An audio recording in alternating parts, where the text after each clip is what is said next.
On this episode, we talk about AI replacing humans, and we did a site review.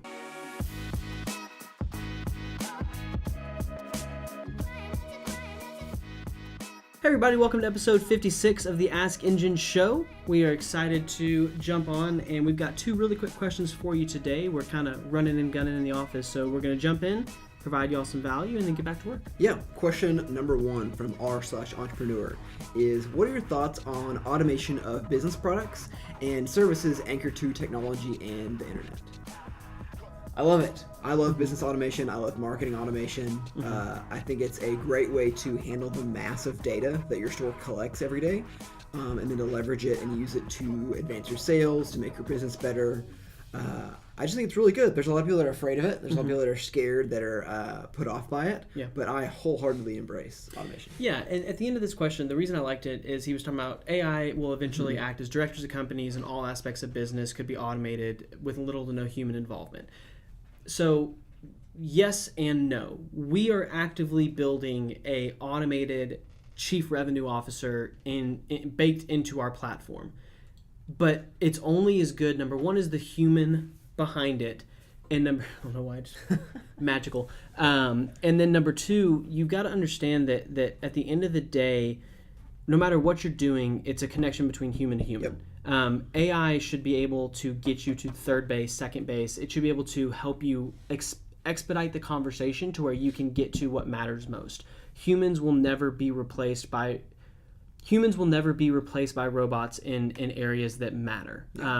Everything that can be done by a robot or AI or this or that, you need to think about the quality of the skill sets that you're building. If you're afraid that a computer can do your job better, or AI or this or that, if you're afraid someone can do your job better than you, then you need to work harder at your job. Because even if you're not replaceable by AI, you're replaceable by another human. So ultimately, like, what value are you bringing to the company? Because if the value you're bringing can be commoditized, it's going to. Like, you're in a squeezable space. So to me, that's a loser mentality. If you're worried about someone else replacing you, turn that into an aggression and an obsession to always level up in your craft. Because if you're not, then you're stagnant. Yeah, and I think too, the other thing that AI will never have that you can have is soft skills. And I think it's something that's just super undervalued kind of in the tech and startup space, that everything turns to performance and how well can I build this, or how hard can I outwork everybody else on this. And soft skills get kind of pushed to the side. And I think soft skills can make the biggest difference in you being replaced by a robot and not. Yeah, so. Perfect. Second question. We're going to do a site review. We haven't done one of these in a little while. So this guy has had 1,000 visits in 2 weeks and no sales. So we're going to review newoutfitter.com. First off, I mean, it's a Shopify site. I can tell that just looking at it. Above the fold is interesting because it's just kind of like there's not a navigation bar. So I mean, just split test that. Yeah. Customers first, free shipping, and who are we? Okay, like when I'm looking at this, the outfit that you deserve.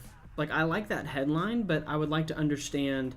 Are you selling a curation service? What are you selling? So, well, and scroll back up. One other important thing here is there is no CTA above the fold at all. So there's no opportunity for me to shop right here. So if I'm not prone to scrolling, I mean, most everybody is, but if I'm not going to scroll past this screen, I have no way to buy something from you right now. Yeah. And that's a major no-no. Yeah. And granted, you're probably not going to be driving someone directly to this page. Yeah. But if for self-discovery, yeah. Exactly. So choose your outfit. This is kind of confusing to me because jewelry is not an outfit. Women's clothing, swimwear, accessories, men's clothing, sale items. So for me, I would rather you have these as types of products in a collection, much more than how it is there. And you've got another company's logo on one of your photos, so that's questionable. There's not much cohesion. There's two items that are the same. So the jewelry collections block has the same picture as the sale items collection block, which just kind of makes this whole area not flow very well. Yeah, I mean, and I would be very cautious. These images look really good, and so I'm not trying to say like they stole these, but just be sure that you're not using images that you don't have permission to use. So there's that, and then we go into a massive A product. So crossbody handbag, you know, With a small size and large size, I would go for dimensions on those size selectors because I don't know what small and large is. Yeah. And that's probably a pretty big sticking point for buying a purse. Mm-hmm. All right, and so we just clicked on the product page. There's still no info on small and large sizes. Yeah, and then again, above the fold, you just have a picture of a purse. Crossbody handbag, clicking colors. So colors changes. That's nice. Well, maybe. Yeah, color changes. Okay. Perfect. Genuine leather type, cow leather, lining material, polyester, closure type, zipper. Add it to your cart and see what that experience is like. Yeah. So like one other thing, there's nothing here like give us a description. You know, like I don't think this is a handbag that you're specifically like you have ownership of this, so you might be drop shipping. So add some flavor in here. Why would I wear this? Why would I buy this? Maybe a lifestyle image, things of that nature. They have semi-trust badges. Yeah. Okay, so I'm gonna do large and add to cart. Standard. Yep. Standard cart. Standard checkout. Yep. Subtotal 99. The font choices are fine. Like I will say one good thing is typography on this site. I hate having to. I click add to cart and then Just check out again. Yeah. All right. And then just standard Shopify checkout flow. Yeah. Okay. Yeah. Yeah. There's a lot of work to do here. Really focus on your product. I mean, there's not a lot of cohesion on what you're offering on your site, and that's kind of how you stand up a brand like around the store. And if you're selling men's clothing, women's clothing, jewelry, swimwear, think about how you're going to build a compelling brand around kind of all those verticals.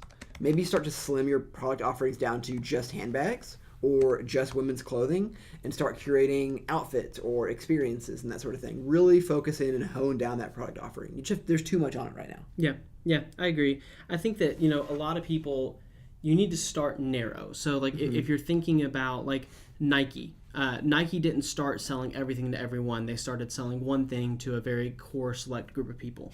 And that's how you're going to find success is you need to narrow down your offering to a core type of person and then grow from there unless you have the funding, resources, capabilities to go massive. So like, because ultimately if I'm a guy, you're not speaking to me on anything on your website besides having a collection of men's clothing. You're speaking to women, so own that. Yep. They have buying power, trust me.